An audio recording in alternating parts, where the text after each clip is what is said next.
She had no idea that the man she humiliated in front of 400 people was the secret heir to a $1.5 trillion estate, and that the man she replaced him with had been unknowingly working for that same estate the entire time. A wife stands up at the most prestigious event on Chicago's black social calendar, announces her divorce into a live microphone, introduces her new man to the crowd, and walks away, convinced she has finally freed herself from someone beneath her. What she doesn't know, what she cannot possibly imagine in that moment of triumph, is that her husband has been sitting on a dynasty he didn't even know existed, that the firm her new boyfriend works for is controlled by her husband's family, trust, that the $40 million deal she watched her husband celebrate that same evening is sitting on a legal foundation that requires exactly one signature to survive. And that signature belongs to the quiet woman standing at the coat check, wrapping herself against the Chicago cold, listening to an old woman say a name that changes everything. What happens when the person you discarded turns out to own the ground you built your entire life on? If this story already has your attention, hit that like button right now and subscribe so you never miss what we drop next. These stories come out every week, and you do not want to be late. And before we go any further, drop your city in the comments. Where are you watching from today? Let's see how far this reaches. Now let me take you all the way back to the night it began. A ballroom full of Chicago's finest, a microphone that should have stayed untouched, and a woman at a coat check who knew something nobody else in that room did. She had pressed his pocket square that morning. That was the detail Nadia Elaine Beauchamp Ford kept returning to as she sat at table 11, hands folded in her lap, watching her husband work the room at the Bethel AME Founders Gala like he had built the ballroom himself. She had stood at the ironing board at 6:45 that morning, pressing the white linen into a perfect point while Victor showered and sang to himself, and she had tucked it into his breast pocket with the same care she gave everything. Quiet, precise, without expectation of acknowledgement. He had not said thank you. He rarely did any more. The ballroom was the kind of beautiful that Chicago's black professional class constructed carefully and maintained proudly. Vaulted ceilings with gold-toned light falling across tables dressed in ivory linen, centerpieces that cost more than Nadia's first car, and an energy in the room that hummed with the specific frequency of people who had worked very hard to be exactly where they were. The tables were sponsored by law firms and real estate groups and insurance brokerages, and every other chair seemed to hold someone with a title on their business card and an opinion about Victor Ford's latest deal. The $40 million Southside mixed-use development had closed the previous week. Victor had been dining out on it ever since. Nadia watched him from table 11, not his table, never quite his table at these things, as he moved from cluster to cluster with the practiced ease of a man who considered attention his natural habitat.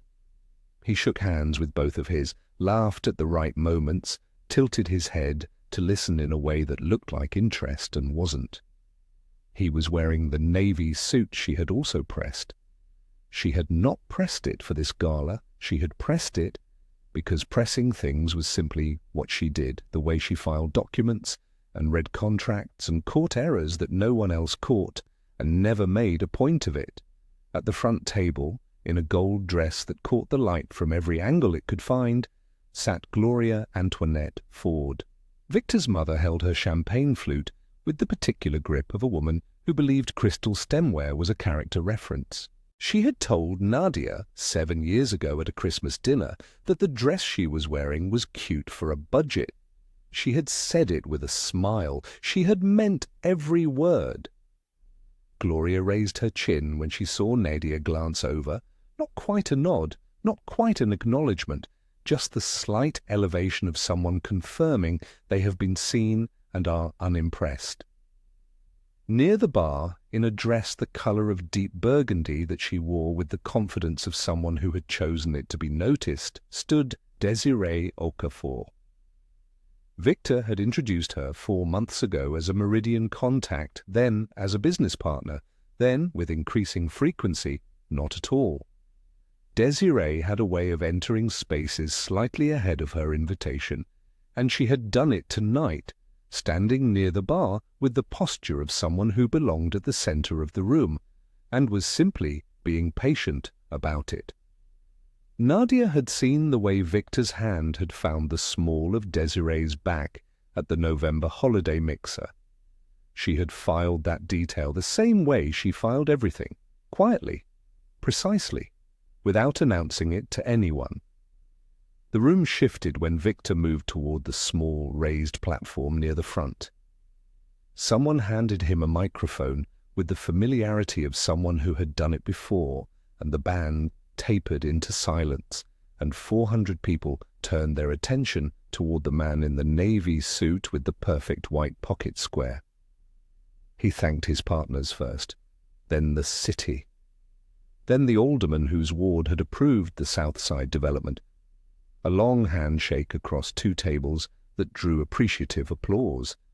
He thanked his mother by name, and Gloria raised her glass on cue, and the room smiled the way rooms smile at a well-performed family.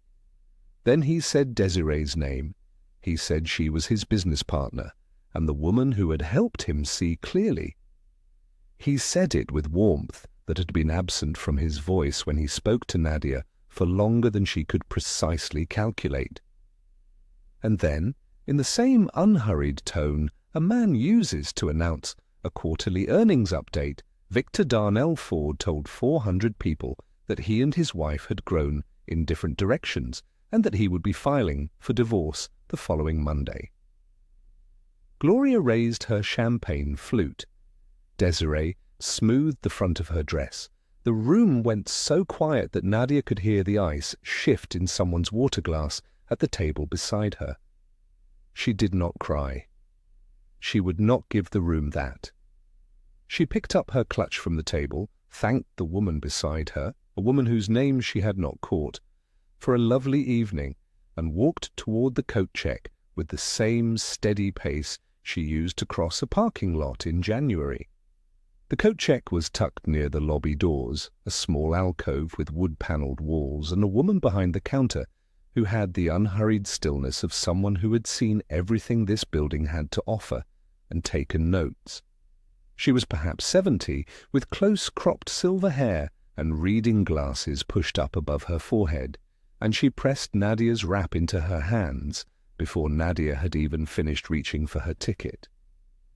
"Baby," the woman said quietly, "your grandfather used to say the same thing every time somebody tried to take something from him. He'd say, 'Let them think they won. It's faster that way.'" Nadia's hands stopped moving. "You knew my grandfather?"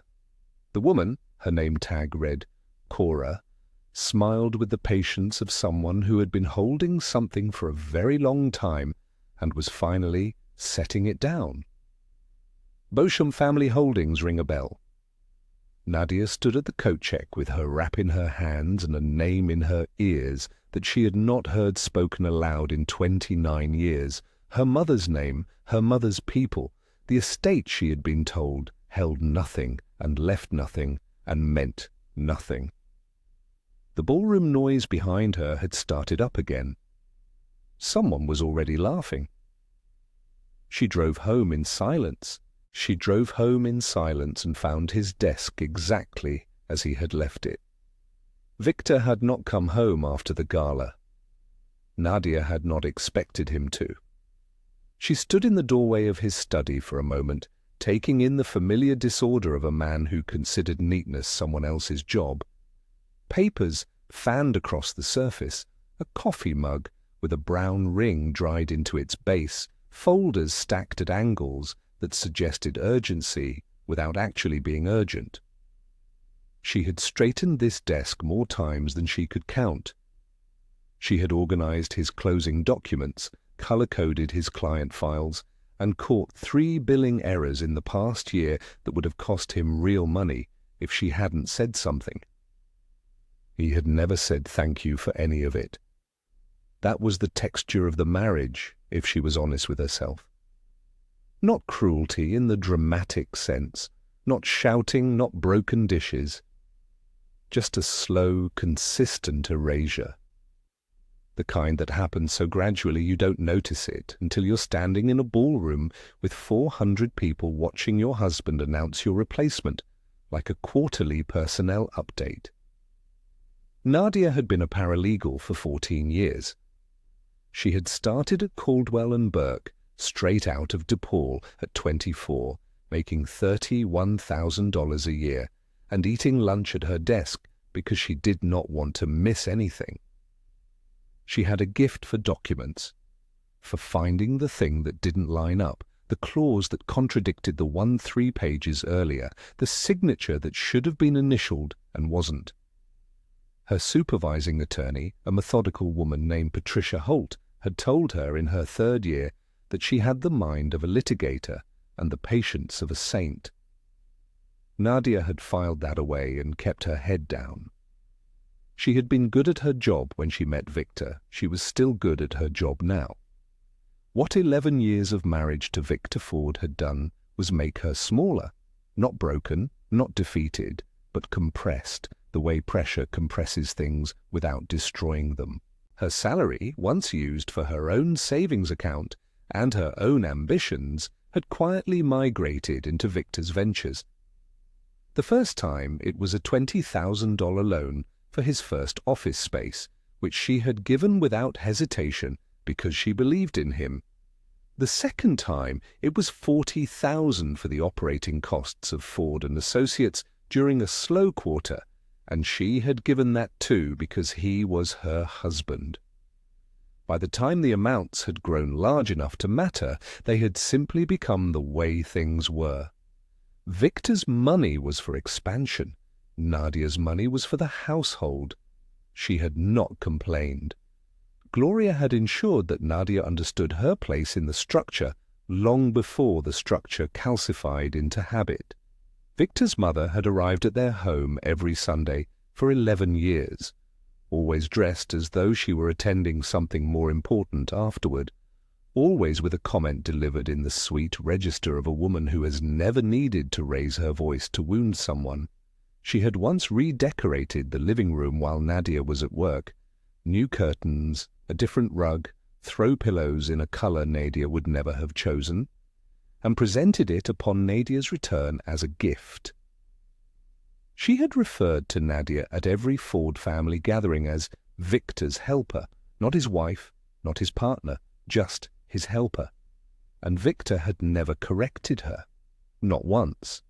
The first time Nadia raised the issue of Desiree Okafor, it was 14 months ago on a Wednesday evening, when Victor came home at 10:30, smelling like a restaurant she hadn't been invited to. She had been calm. She had not accused. She had simply asked who he had been with. Victor had said a meridian contact, had said it the way men say things they've rehearsed, and had walked past her into the kitchen. When she pressed, once, carefully, he had turned and said she was jealous of someone who actually contributed to his success. He had said it looking directly at her. He had said it without shame. Gloria, called the following Sunday, had agreed with him.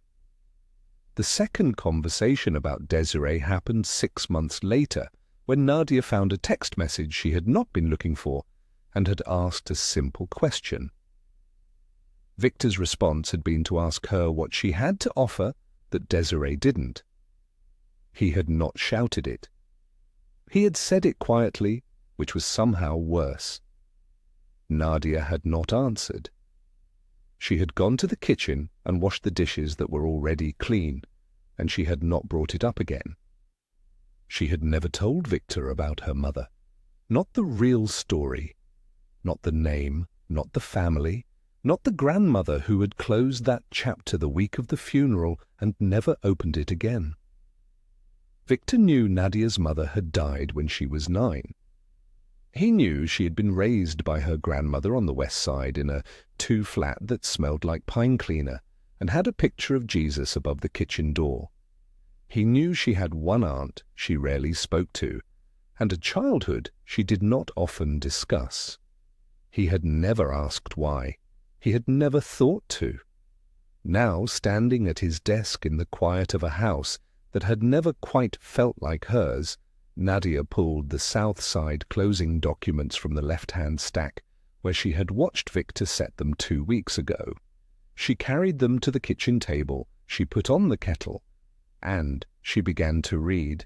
She was not panicking. Nadia Elaine Beauchamp Ford did not panic. She organized. She organized until the name appeared in the title chain on page 7, printed in the same plain 12-point font as everything around it, unremarkable unless you knew what you were looking at. Beauchamp Family Holdings, LLC, her mother's name, her grandfather's name, the name Miss Cora had said at the coat check, like she had been waiting 20 years to say it. She set down the document and looked at it for a long moment. Then she turned to page 8.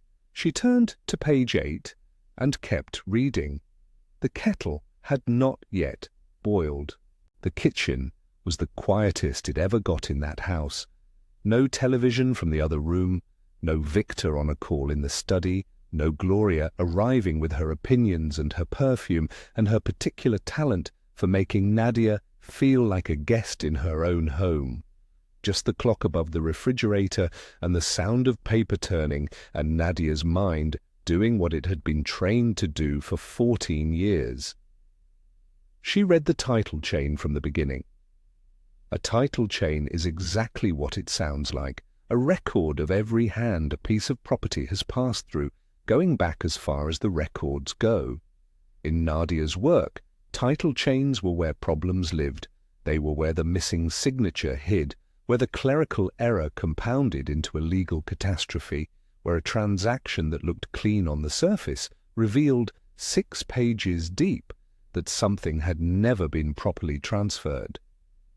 Nadia had caught 3 such errors in the past 2 years alone, all of them in documents that had passed through 4 other sets of eyes before reaching her desk. She had a gift for this. She read through the current ownership structure, the buyer's corporate entity, the terms of the ground lease, the survey reference numbers, the legal description of the parcel. And then, on page 7, in the section detailing the underlying fee interest, the bedrock ownership beneath every transaction stacked on top of it, she found it again. Beauchamp Family Holdings, LLC. Established 1987, registered in the state of Illinois. She did not read past it immediately. She sat with it for a moment the way she sometimes sat with a contract clause that didn't pass correctly on first reading. Not in confusion, but in the careful way of someone who understands that the next thing they do matters. She cross-referenced. The LLC's registered agent was listed in the Cook County records she pulled up on her laptop. A law firm that had dissolved in 2003, which explained why the trail had gone cold.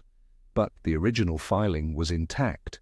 Sole member at the time of establishment, Elias Beaumont Beauchamp. Date of birth listed in the accompanying trust instrument filed the same year, March 14, 1931, her grandfather's name.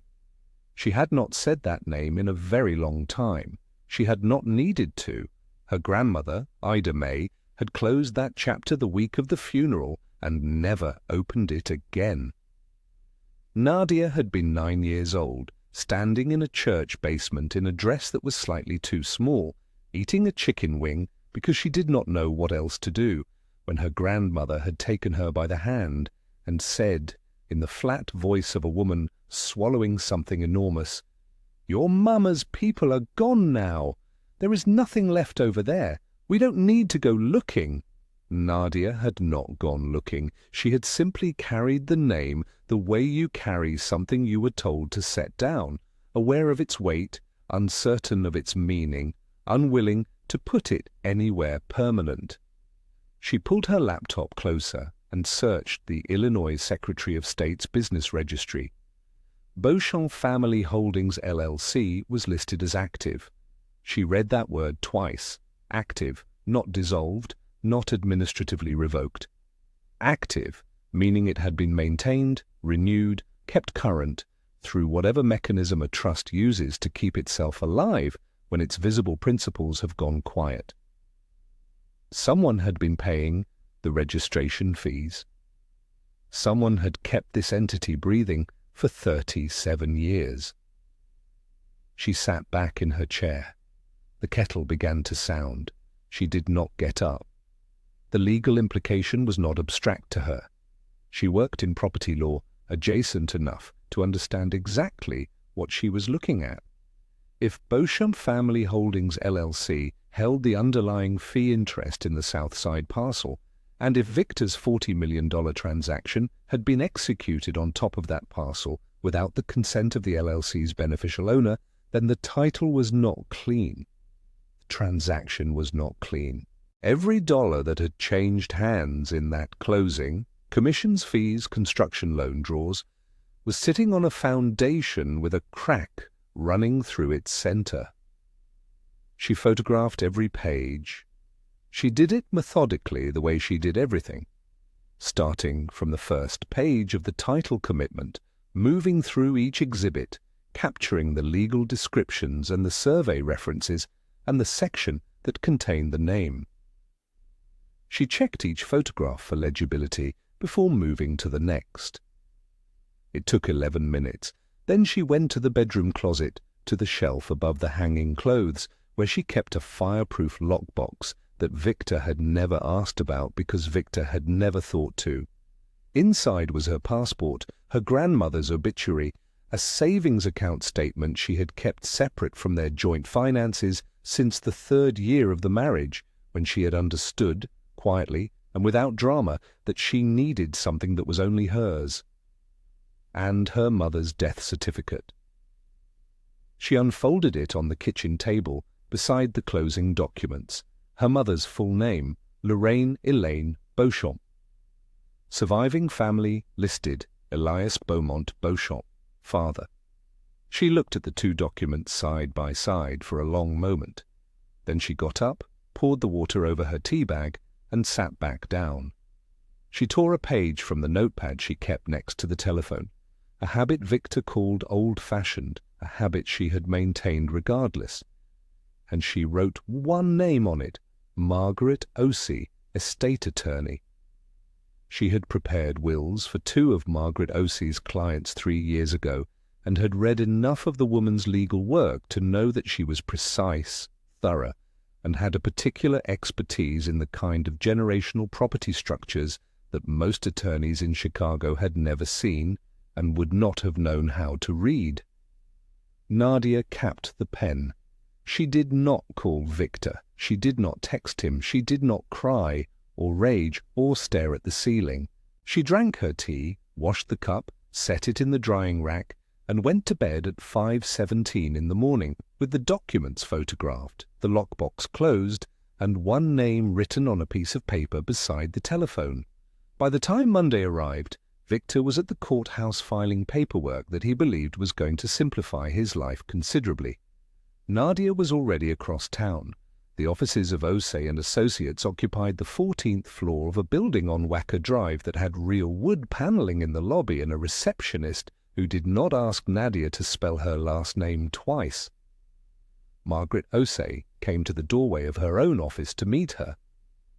That was the first thing Nadia noticed. Not the view of the river through the window behind the desk, not the floor-to-ceiling shelves lined with the kind of legal volumes that are purchased for use rather than appearance. Margaret Osey came to the doorway herself at 8:45 in the morning and extended her hand with the unhurried warmth of a woman who understood that the person standing in her hallway had not slept and had not said so. She was 57, with close-cropped natural hair gone fully silver at the temples, and reading glasses on a chain around her neck that she did not need to reach for because she was not the kind of woman who misplaced things. She wore a deep burgundy blazer and moved through her own office the way people move through spaces they have fully claimed, without hesitation, without performance. Nadia sat down. She placed the documents on the desk in the order she had organized them. She said, "I think my grandfather may have owned property that my husband just closed a $40 million deal on without my knowledge or consent. I need to know if I'm right." Margaret looked at the first page. She did not look up for a long time. When she did, her expression had not changed, but something behind it had shifted.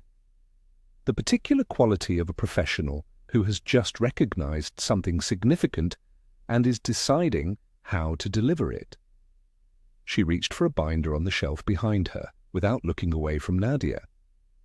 The binder was grey, thick, tabbed. She set it on the desk and opened it to a section near the middle. Beauchamp Family Holdings, she said, was not an unknown entity in estate law circles. She had seen it referenced in 2 prior matters over the course of her career, both times as a dormant trust with no active management and no identifiable beneficial owner engaged. The registered agent had dissolved in 2003. The trust itself had continued to pay its maintenance fees through an automated mechanism established in the original instrument, which was why it had never been administratively terminated. Someone, Margaret said carefully, had been very thorough when they set this up. She pulled the original trust instrument. Elias Beaumont Beauchamp had established Beauchamp Family Holdings, LLC, in September of 1987, naming his daughter, Lorraine Elaine Beauchamp, as sole beneficiary, with automatic succession to Lorraine's surviving issue upon her death. Lorraine had died in 1996. Nadia was Lorraine's only child. The succession had been automatic. It had required no action, no filing, no notification. The moment Lorraine Beauchamp died, the beneficial ownership of the trust passed by operation of law to her 9-year-old daughter. The grandmother's appointment as administrative trustee, a role carrying no beneficial interest, only management authority, had been the only human hand involved, and that hand had gone still and stayed still for 29 years. Nadia sat with this. Margaret gave her the time. Then Margaret opened a second folder. The portfolio, she said, was substantial. $1.5 trillion in commercial real estate assets across 12 states. Office towers, industrial parks, ground leases underlying developments in 6 major cities, agricultural land in 3 southern states that had appreciated at a rate that most investment vehicles would not have matched. The trust had been managed conservatively by a succession of institutional administrators who had received their instructions from the original instrument and had never had reason to question the arrangement, because no one had ever appeared to claim the beneficial interest. No one had ever known to appear. Nadia asked about the South Side parcel. Margaret confirmed it in under 2 minutes. The parcel at 4800 South Michigan was listed in the Trust's Schedule A as a fee interest acquired in 1991. Victor's $40 million mixed-use transaction had been executed on top of that parcel under a ground lease that had been assigned and reassigned 3 times since 2004, each assignment moving further from the original Beauchamp documentation. The current lessee had proceeded to close in apparent good faith, but the underlying consent, the beneficiary consent required to authorize any transaction materially affecting trust property, had never been obtained because no one had known who the beneficiary was. The transaction, Margaret said simply, was voidable. Then she pulled one more document, Meridian Property Group's corporate structure, filed with the Illinois Secretary of State. She turned it to face Nadia and pointed to a line near the bottom of the ownership table, a controlling interest held by a holding entity whose parent company was, after 2 layers of corporate structure, Beauchamp Family Holdings, LLC. Nadia looked at the page, Meridian Property Group, the firm that had brokered the Southside transaction on behalf of the buyer, the firm where Desiree Okafor worked as a senior acquisitions manager. the firm where Desiree's pending promotion had been the subject of a conversation Nadia had overheard through the wall of her own kitchen 11 months ago, a conversation Victor had not known she could hear. Desiree worked for the trust. She had always worked for the trust. She just hadn't known whose name was on the ceiling above her. Nadia set the Meridian document back on the desk. She straightened it at the corner the way she straightened everything, precisely, without thinking about it. And then she looked across at Margaret Osey, who was watching her with the patient attention of a woman who had delivered difficult news many times and understood that the person on the other side needed a moment to decide what it meant to them.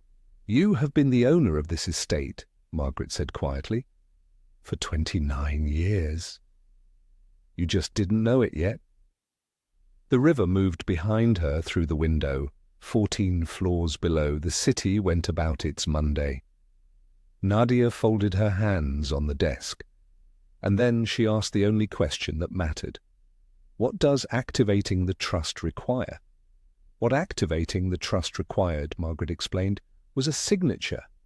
One signature, Nadia's signature, on a formal declaration of beneficial ownership filed with the trust's institutional administrator and accompanied by the succession documentation.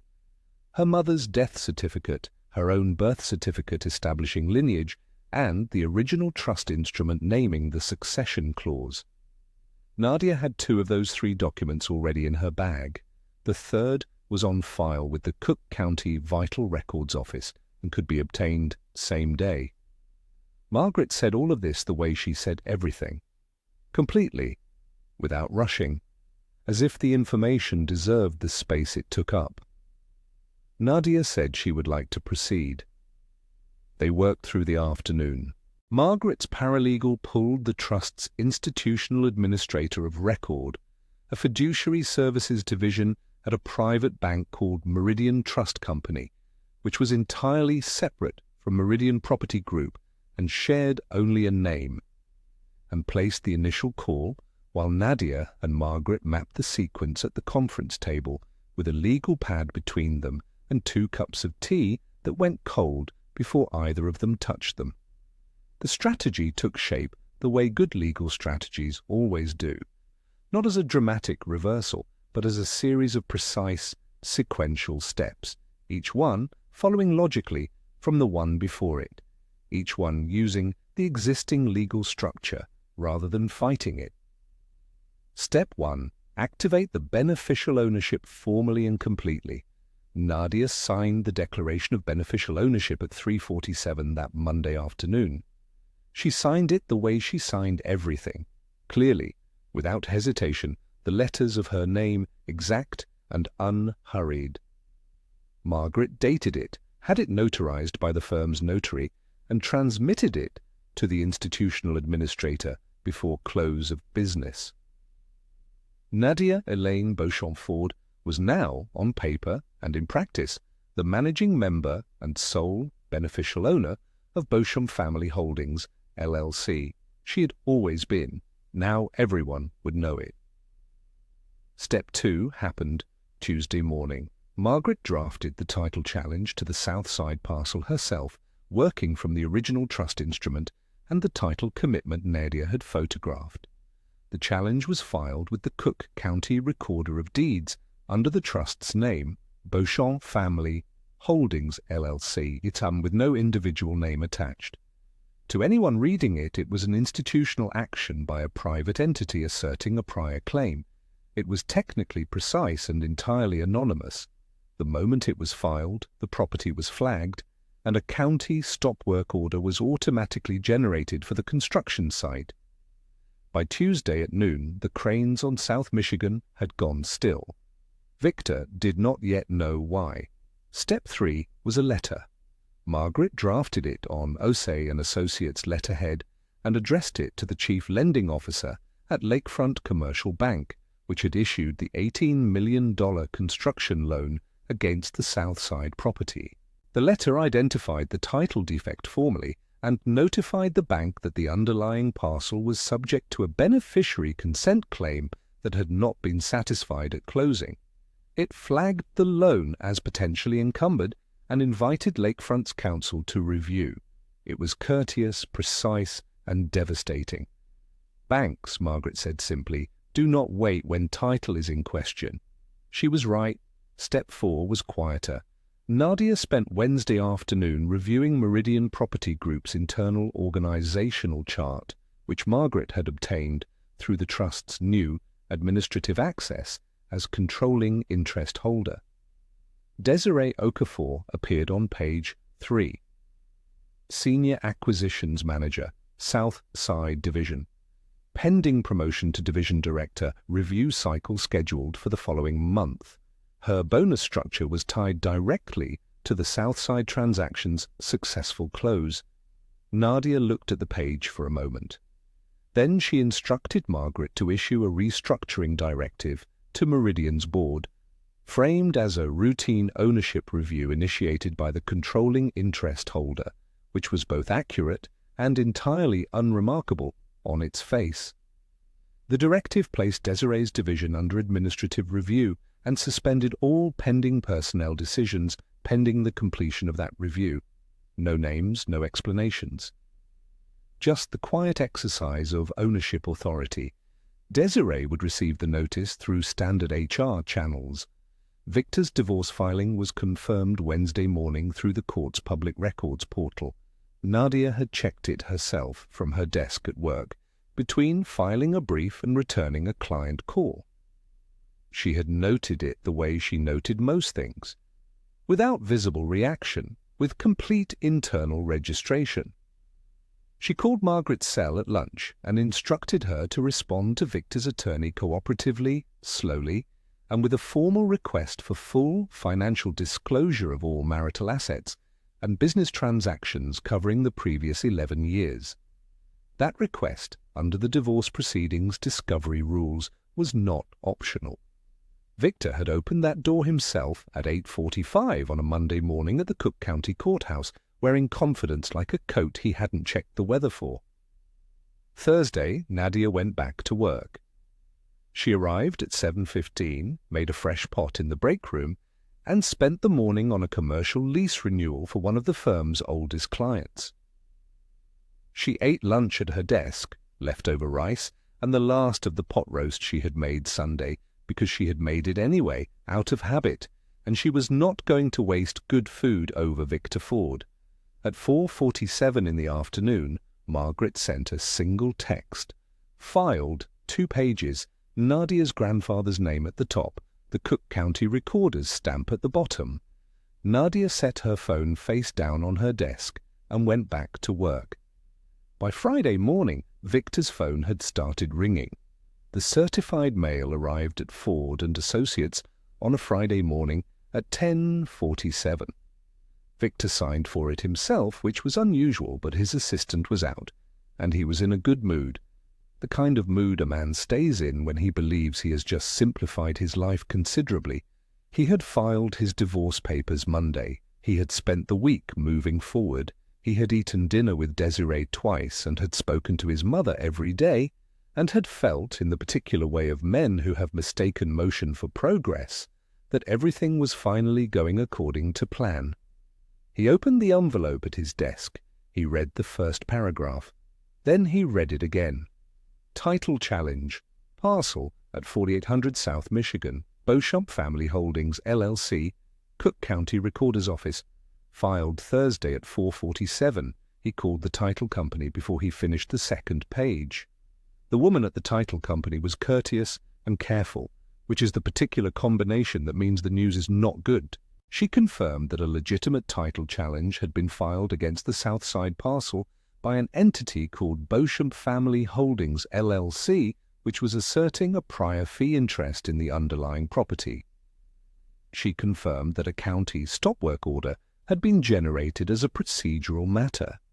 She confirmed that pending resolution of the challenge, the title could not be certified as clean. Victor asked if it was a clerical error. She said it was not. He hung up and called his attorney. His attorney, a precise man named Warren Gillespie, who charged $420 an hour and had never once softened bad news with good manners, told Victor that the lakefront commercial bank construction loan carried a standard title defect clause, meaning that any legitimate challenge to the underlying title constituted a trigger event. He said the word trigger the way lawyers say words that have specific legal weight, slowly and without inflection, so that the person on the other end of the line understands they are not in a conversation anymore, but in a situation. The $18 million loan was in default trigger territory. Lakefront's letter arrived Monday morning. 2 pages, formal letterhead, the language of a bank that has decided to stop being patient. $18 million clawback demand, 30-day response window. Victor read it standing at his desk because he had not yet sat down, and he did not sit down after he finished it either. He called an emergency partners meeting at noon. There were 4 partners at Ford and Associates. Victor had founded the firm. The other 3, Derek, Calvin, and a man everyone called Coach, who had been in commercial real estate for 30 years, had each invested personal capital in the Southside deal on Victor's assurance that the title was clean and the closing was solid. Derek had put in $200,000, Calvin had put in $350,000, Coach had put in $400,000. All of it was now encumbered. The meeting did not go well. Derek said very little and looked at his phone. Calvin asked 3 questions in a row that Victor could not answer. Coach leaned back in his chair and looked at the ceiling with the expression of a man who has made a mistake he will be calculating for a long time. Victor's phone buzzed 4 times during the meeting. His mother. He did not answer. After the meeting, Victor called Warren back and asked him to identify who was behind Beauchamp Family Holdings, LLC. Warren's associate spent 2 hours pulling corporate records and came back with the same information that everyone who had looked before him had found. The LLC was registered in Illinois. The original registered agent had dissolved in 2003. The trust had been maintained by an institutional administrator whose client confidentiality obligations were absolute. The beneficial owner was not publicly identified. Victor assumed a competitor. It was the only thing that made sense to him. Some rival firm that had found a technical flaw in the title chain and was using it as leverage for a deal they wanted access to.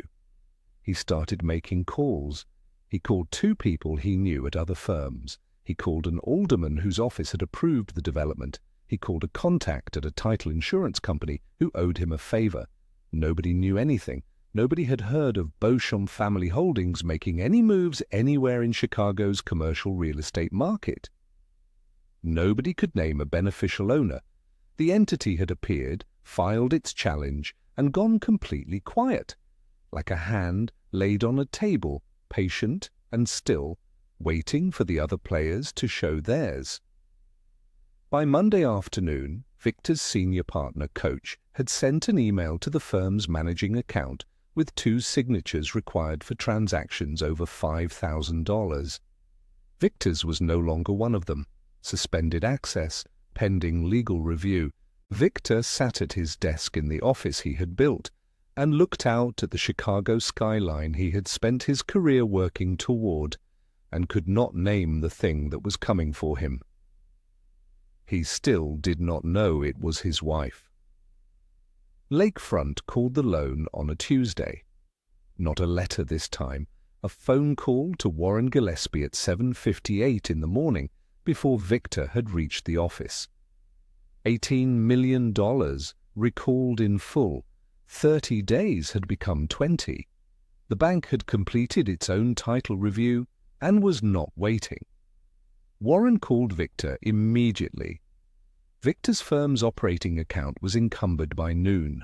That meant payroll was frozen.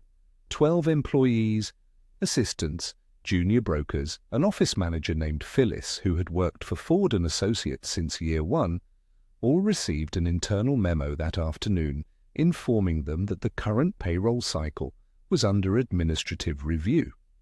Phyllis called Victor's cell 3 times. He did not answer any of them. Then Gloria's letter arrived.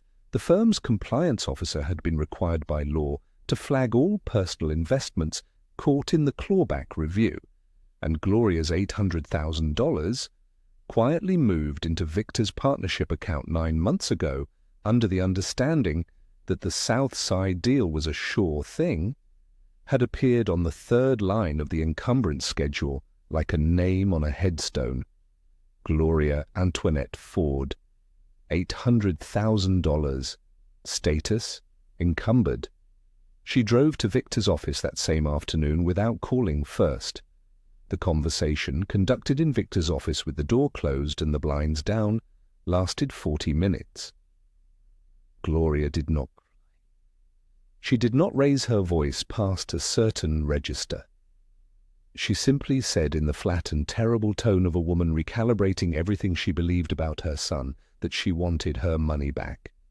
Victor could not tell her when that would happen. He could not tell her why it had happened. He could not name the person behind Beauchamp Family Holdings because he still did not know. Gloria left without saying goodbye. That was a Wednesday. Thursday, Desiree called Victor from her car, voice tight, words short. She had received a formal notice from Meridian's Human Resources Department informing her that her division was under administrative review initiated by the controlling interest holder. Her promotion to division director was suspended indefinitely. She had been asked to produce all internal and external communications related to the Southside transaction for the previous 18 months. She did not understand what controlling interest holder meant in this context. Victor did not explain it well because he did not understand it himself. He told her it was a legal technicality. She told him it did not feel like a technicality. She told him her promotion had been the thing she was counting on and now it was gone, and she needed him to fix it. He could not fix it. That same Thursday, Victor's 3 partners, Derek, Calvin, and Coach, held a formal vote. Victor was not invited to attend. The result was recorded in the firm's governance minutes: partnership stake, frozen pending resolution of the title dispute, and associated financial liabilities. Victor Ford was, in every meaningful sense, suspended from his own company. He had founded Ford and Associates 11 years ago. He cleaned out his desk on Friday morning because no one told him not to. The social damage came slower, but cut deeper. Chicago's black professional circuit is not large, and the founders' gala crowd is smaller still. The divorce announcement had moved through the network in the first week. Casually, the way these things move, in text messages and after-church conversations and phone calls between women who had watched Nadia sit at table 11 with her hands folded and her back straight while her husband used a microphone to discard her. The sympathy had been for Nadia. It always is eventually for the quiet one. Now the professional collapse was following the personal one, and the combination was devastating. Invitations stopped coming. A lunch Victor had been expecting went unconfirmed. A former colleague who owed him a referral stopped returning calls. Even the alderman whose handshake had made the gala crowd applaud was suddenly unavailable. Gloria's church friends, who had for 11 years accepted her characterization of Nadia as pleasant but insufficient, stopped calling Gloria too. The information traveled in both directions. When people began to understand that Gloria's money was gone and that Victor's firm was in trouble, the gold dress from the Founders' Gala took on a different meaning. So did the raised champagne flute. Through all of it, Nadia went to work. Monday through Friday, 7:15 arrival, lunch at her desk, whatever she had packed, eaten without ceremony. She filed documents, reviewed contracts, caught errors, and returned calls with the same unhurried precision she had always brought to everything. Her colleagues noticed that she seemed, if anything, more settled than usual. Quieter in a different way. Not the quiet of endurance, but the quiet of someone who has already made all the decisions that mattered and is simply watching the results arrive. She did not discuss Victor with anyone at the office. She did not need to. On a Friday afternoon at the end of the second week, Warren Gillespie placed a call to the offices of O.C. and Associates. He asked to speak with whatever attorney was handling matters on behalf of Beauchamp Family Holdings, LLC. He was transferred within 30 seconds. Margaret O.C. picked up on the second ring.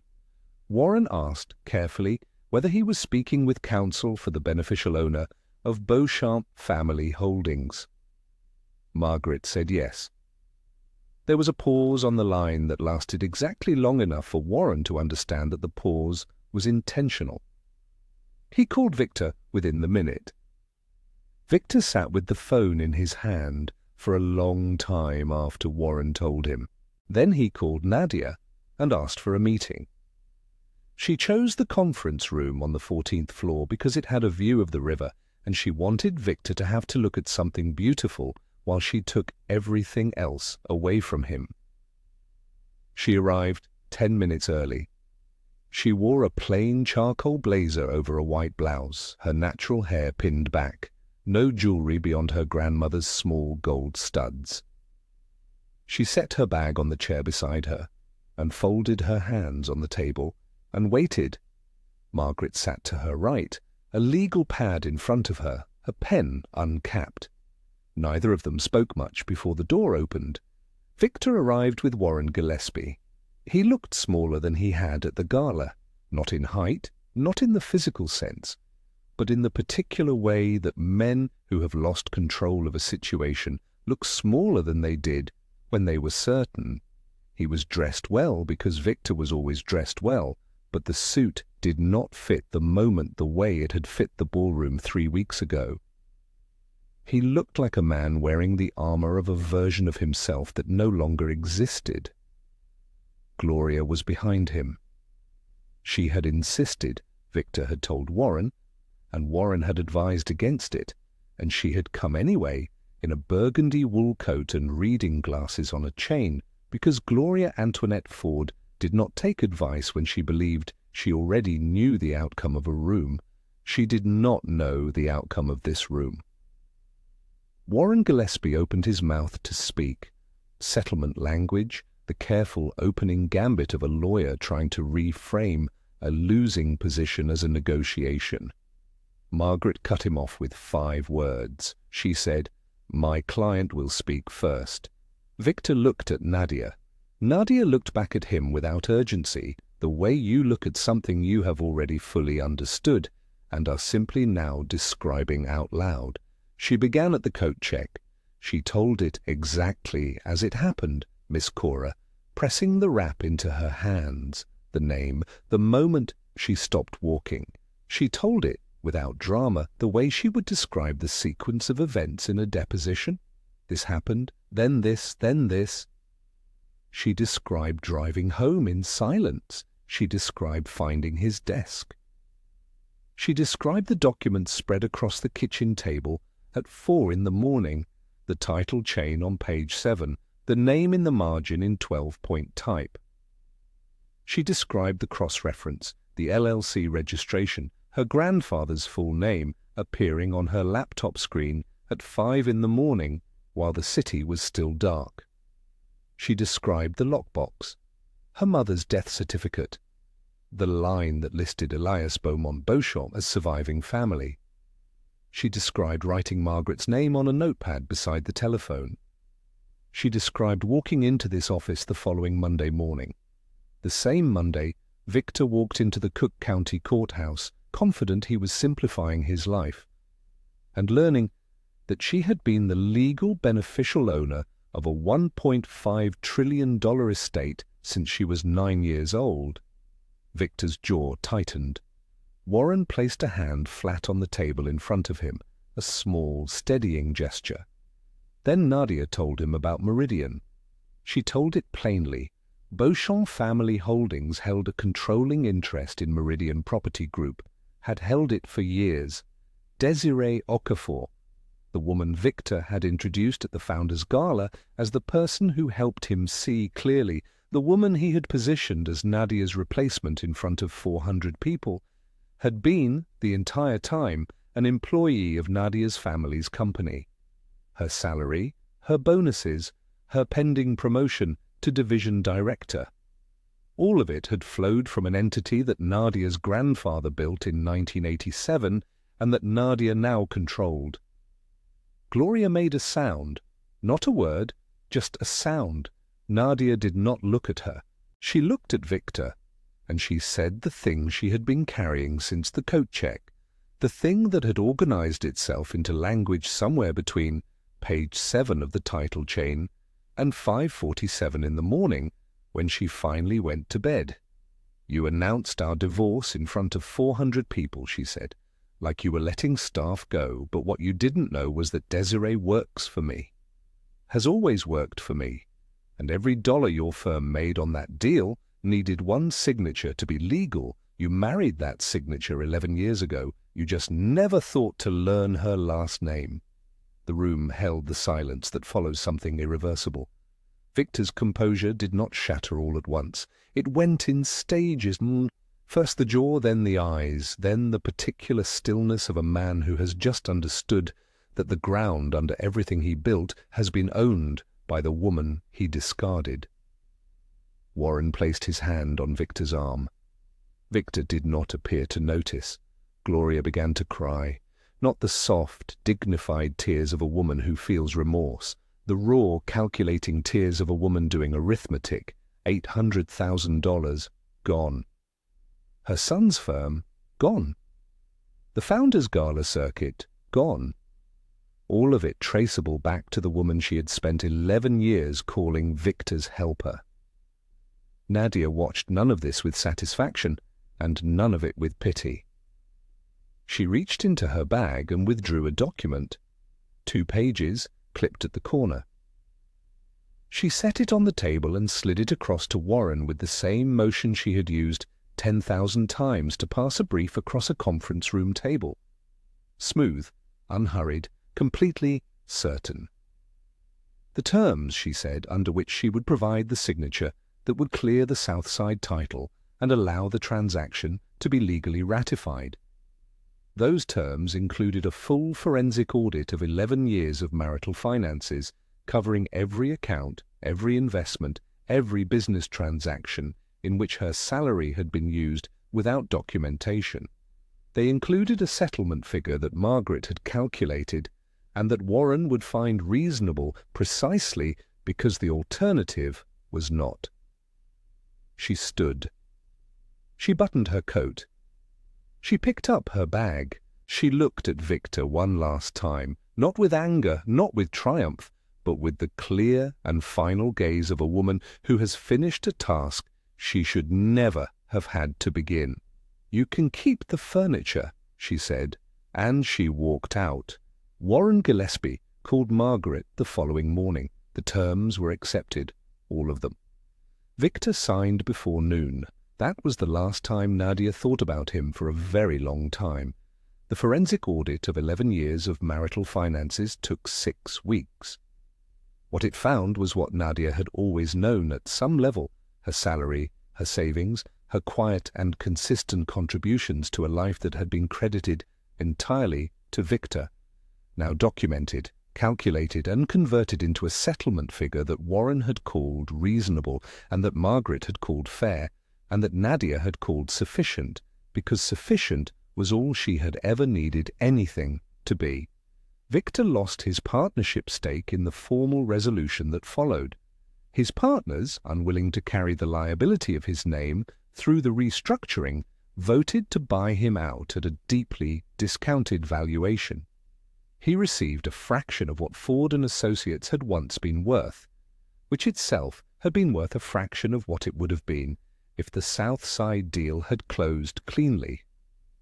He left the firm he had founded without a speech, and without a dinner, and without a microphone. Nobody threw a party for his exit, but some people noted the contrast. Beauchamp Family Holdings acquired a controlling interest in the restructured firm at distressed valuation, as Margaret had anticipated from the beginning. The acquisition was quiet, professional, and complete. Victor was not informed until the paperwork was filed. He learned who owned the new entity the same way he had learned everything else about Nadia's power, after the fact from someone else too late to change anything. Gloria's $800,000 was unrecoverable. That was simply the mathematics of encumbered assets and legal precedents, and it could not be appealed or renegotiated or explained away. Her standing in the founder's gala circuit, which she had cultivated for 20 years, with the particular dedication of a woman who understood that belonging to the right rooms was its own form of currency, evaporated with the kind of speed that only happens when the people in those rooms have collectively decided to update their accounting. She was not shunned dramatically. She was simply no longer called. Desiree was let go from Meridian in the restructuring. No disciplinary action, no legal consequence, no explanation offered beyond the clinical language of a position elimination in a reorganized division. She left with her severance and her reputation intact and her promotion permanently suspended, which was, all things considered, more than she had earned. Construction on the South Side parcel resumed in month 4. Nadia had authorized it from her office at Osei & Associates, where she now worked 2 days a week in an advisory capacity while transitioning out of her paralegal position. She had given notice at Caldwell & Burke on a Tuesday morning in the same measured tone she had used for everything else, thanked Patricia Holt for 14 years of professional mentorship, and left at her usual time. She drove home in the used Accord. She had not replaced it. She did not intend to. The building that rose on South Michigan over the following months was exactly what Victor's $40 million deal had promised: mixed-use, commercial, residential, anchored by a public atrium that caught the morning light through floor-to-ceiling windows that faced east.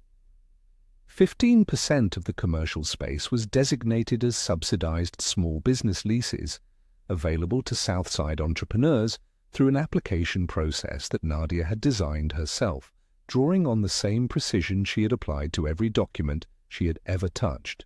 The first tenants included a woman who made custom suits, a man who had been running a barbershop out of his garage for 4 years, and a young woman who taught coding to middle schoolers on weekends and needed somewhere permanent to do it. The East Wing housed the anchor tenant. The Elias Beauchamp Center occupied 4,000 square feet of the building's ground floor, a community meeting space, a small library of materials on black land ownership and generational wealth, and a reading room that smelled like old wood and new books, and nothing at all like the 2 flat on the west side, where Nadia had grown up being told there was nothing left. She had named it for a man she had barely known. She had named it because his name was the reason she was standing, and because the name deserved a building, and because the building deserved to stand on land that had always been his family's. Her mother's name was on the dedication plaque inside the entrance: Lorraine Elaine Beauchamp, beloved. It had taken Nadia a long time to write those words and a short time to approve them, which was the right order for those things. She was standing at the building's entrance on a Thursday morning in October, reading the plaque for the 4th time because she was the kind of person who checked things more than once, when James Atta came around the corner from the east side of the building with 2 cups of coffee and the particular expression of a man who has learned that arriving with coffee is always the correct decision. He had designed the center. He had spent 3 months asking her what her grandfather might have wanted and listening carefully to the answers and building something that felt, when you stood inside it, like the answer to a question that had been waiting a very long time to be asked. He handed her a cup. He said nothing for a moment. Then he said the plaque looked right. She agreed that it did. They stood there together in the October light, in front of a building on land that had always belonged to her family, in a city that had once watched her husband dismiss her into the cold with a microphone and a champagne flute and the certainty of a man who had never thought to read the fine print. The lesson was not complicated. It never is with stories like this. What you overlook does not disappear. What you dismiss does not diminish. The quiet ones are not quiet because they have nothing. They are quiet because they are waiting for the right moment. And when that moment comes, they already know exactly what to do. Nadia knew what to do. She always had. Now, I want to hear from you. What would you have done in Nadia's position? Would you have walked into that conference room the way she did, or would you have handled things differently? Drop your answer in the comments. I read every single one, and if this story moved you the way I think it did, please hit that like button right now. It takes 1 second, and it helps more people find stories exactly like this one. We drop new stories every single week, and you do not want to miss what is coming next. I will see you in the next one.